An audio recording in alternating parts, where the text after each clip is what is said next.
High বন্ধুরা, সবাই কেমন আছো? আশা করি সবাই ভালো আছো।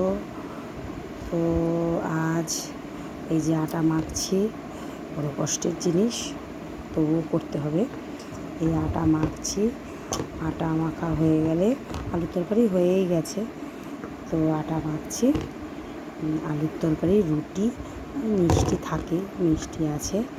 তো আজকে রাতের ডিনারটা এটাই হবে। আজকে প্লেন খাবো, কারণ আজ বাপের বাড়িতে গেছিলাম, 2 দিন হয়ে গেছে বাপের বাড়িতে, দিন থেকে এসেছি। তো খাওয়া দাওয়াটা জানোই তো, বাপের বাড়িতে গেলে একটু খাওয়া দাওয়া সেরকমভাবেই হয়।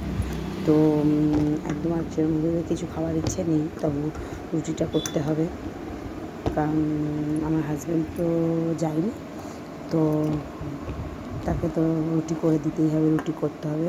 তরকারি করেছি, মিষ্টি আছে, আজকে রাতের ডিনার সবাই এই হবে। তো গুড নাইট, সবাই ভালো থেকো, টাটা।